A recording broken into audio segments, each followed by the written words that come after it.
इस वक्त जब हम ये खबर पढ़ रहे हैं, समय हो रहा है 9:17, यानी कि बिहार विधानसभा चुनाव का जो 99% ऑफ द काउंटिंग है वो खत्म हो गया है।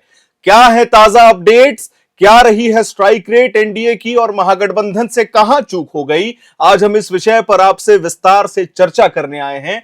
एक एक करके परत दर परत हम ये चर्चा करेंगे कि एनडीए को बढ़त कहां मिलती है, किस वजह से मिलती है और महागठबंधन का नुकसान कैसे होता है। इसके साथ ही हम तीसरे खिलाड़ी का भी जिक्र करने वाले हैं जिसका नाम था जनसुराज, जो अभी तक वर्तमान में जब हम ये खबर पढ़ रहे हैं एक भी सीट जनसुराज के खाते में नहीं आई है। आपको याद होगा प्रशांत किशोर बड़े बड़े दावे करते थे, बहुत बड़ी बड़ी सभाएं करते थे जहां वो कहते थे कि या तो आर या तो पार, या तो शीश में रहेंगे हम या तो एकदम नहीं। खैर, अभी के हिसाब से जो ताजा अपडेट्स हम आपको बताने जा रहे हैं, इलेक्शन कमीशन के साइट पे बीजेपी 89 सीटों पर आगे है। 89 सीटों में से 82 सीट यानी कि 82 सीट्स भारतीय जनता पार्टी जीत चुकी है और 7 सीटों का डिसीजन आना अभी बाकी है। लगभग ये तय माना जा रहा है कि Bharatiya Janata party single largest party बननी जा रही है बिहार विधानसभा की। ये उम्मीद है कि बीजेपी 87, 88 या 89 यही तीनों रेट में रहने वाली है और उसके बाद जो दूसरे नंबर की पार्टी है वो है जनता दल यूनाइटेड, जेडीयू।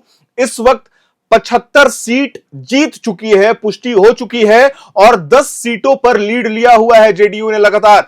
कुछ ही मिनटों में, कुछ ही देरी में ये भी रिजल्ट क्लियर होगा।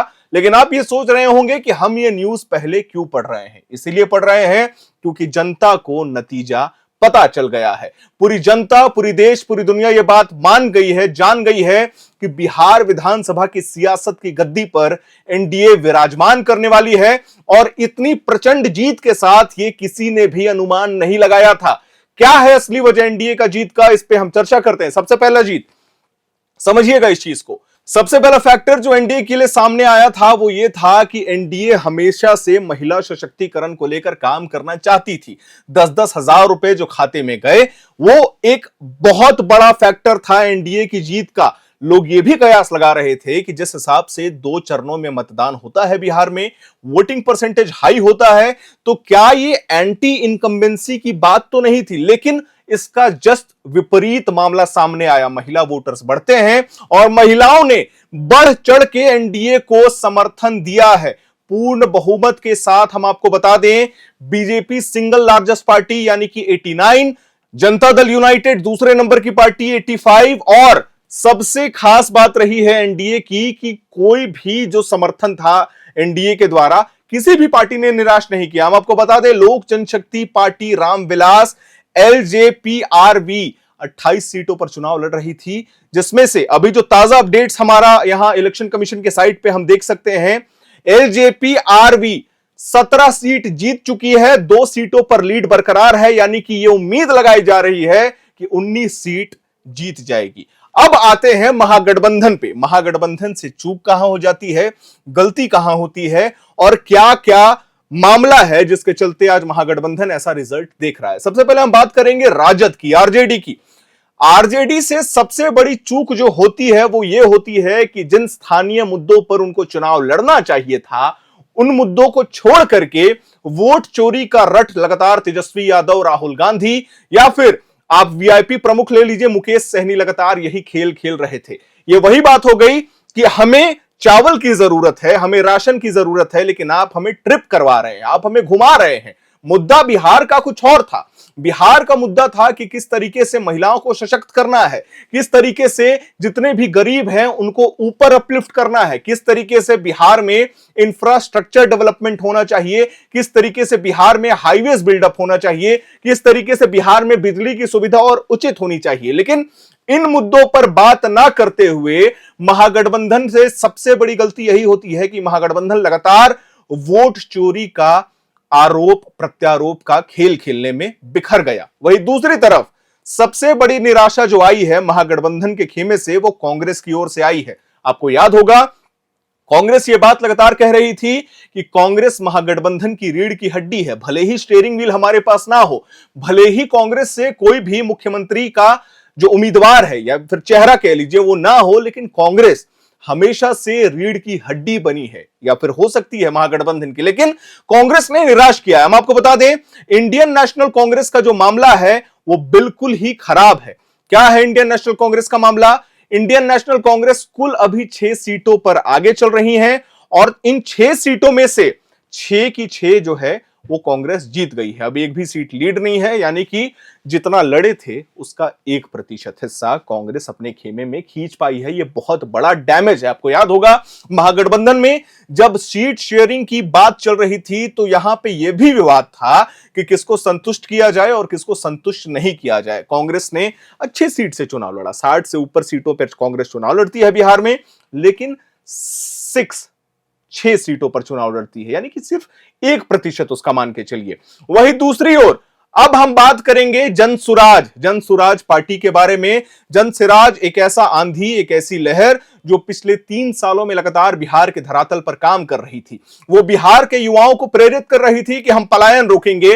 वो बिहार में ये बात कर रही थी कि किस तरीके से हम बिहार के युवाओं को रोजगार देंगे। वो ये बात कर रहे थे कि किस तरीके से हम सरकारी तंत्र को दुरुस्त करेंगे ताकि बिहार का जितना भी सरकारी सिस्टम है वो अच्छे से काम कर सके। प्रशांत किशोर लगातार ये दावा कर रहे थे कि जनसुराज बहुत अच्छे मार्जिन से जीतने वाली है बिहार विधानसभा चुनाव।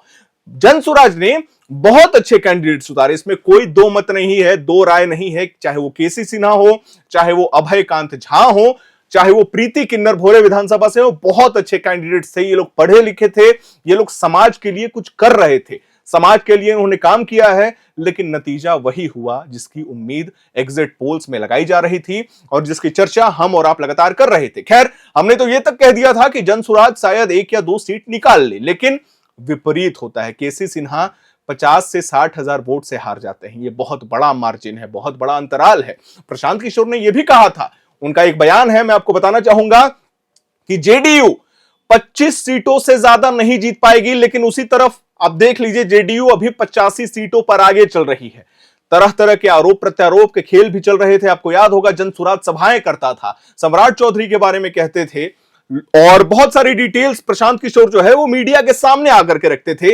युवाओं को यह उम्मीद थी कि जनसुराज सच में परिवर्तन करना चाहता है बिहार में, लेकिन जो परिणाम अभी हम सभी के सामने आए हैं उससे एक बात तो स्पष्ट हो गई है कि बिहार की जनता अभी इस चीज को नहीं समझ पाई है। जो प्रशांत किशोर का विजन था, बिहार की जनता उसे अभी नहीं अपनाना चाहती है। बिहार की जनता चाहती है कि अभी हमारा इंफ्रास्ट्रक्चरल डेवलपमेंट हो। बिहार की जनता यह चाहती है कि अभी हम एक अच्छे पेस पे काम करें और शायद एनडीए सरकार या फिर आप नीतीश कुमार को कह लीजिए, उन्होंने स्टेबिलिटी दी है।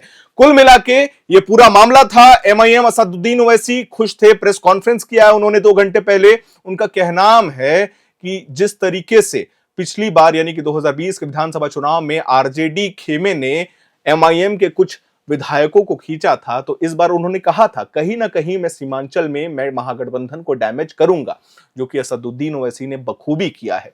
5 सीटें असदुद्दीन ओवैसी के खेमे में भी गई है। उसके बाद एक पार्टी और है जिसके बारे में हम चर्चा करना चाह रहे थे, वो था जनशक्ति जनता दल, यानी कि लालू प्रसाद यादव के बड़े बेटे तेज प्रताप यादव की। महुआ से ये उम्मीद, ये कयास लगाई जा रही थी कि तेज प्रताप यादव जीतेंगे, लेकिन बहुत ही गंदे तरीके से, बुरे तरीके से तेज प्रताप यादव को महुआ से हारना पड़ता है। खैर, ये पूरा समीकरण मैंने आपको बता दिया। स्ट्राइक रेट की बात करें तो 85% से ज्यादा का strike rate Bharatiya Janata party का है और लगभग 80% का स्ट्राइक रेट या फिर आप कह लीजिए 78% का जो स्ट्राइक रेट है वो जेडीयू के पास है। तो बहुत अच्छा स्ट्राइक रेट है, पूरा क्लीन स्वीप कर दिया गया है। और जो अभी आंकड़े सामने आ रहे हैं, आरजेडी जो है वो 25 सीटों पर है। कहीं ऐसा ना हो कि वो लोग विपक्ष भी ना बन पाए बिहार में कोई विपक्ष के नाम पर कोई पार्टी ना खड़ी हो एनडीए के सामने, क्योंकि इतनी पूर्ण बहुमत 200 का आंकड़ा जो भारतीय जनता पार्टी, जेडीयू, एलजेपीआरवी, हम और उपेंद्र कुशवाहा की पार्टी की बहुमत ने हासिल किया है, उसके सामने, उस लहर के सामने अभी कोई नहीं टिक पाया। खैर, अंतिम में हम यही बोलना चाहेंगे, अब देखना यह होगा कि बिहार का अगला मुख्यमंत्री कौन होगा। क्या वो नीतीश कुमार होंगे या बीजेपी के दल से कोई होगा? ये हमें कमेंट बॉक्स में जरूर बताइएगा। मैं उम्मीद करता हूं कि आपको हमारी ये जानकारी, हमारी ये वीडियो पसंद आई होगी, क्योंकि आज हमने एयर नाउ से दिन भर लाइव अपडेट्स अपने दर्शकों को दिया है। भले ही हमने देरी से दिया हो, लेकिन हमने सटीक और एकदम स्पष्ट जानकारी अपने दर्शकों को दी है। वीडियो को लाइक करिए, शेयर करिए, हमारे चैनल को सब्सक्राइब करिए। कैमरे के पीछे मौजूद है मेरे सहयोगी अभिनव। मेरा नाम है हर्षित और आप देख रहे हैं एयर नाउ।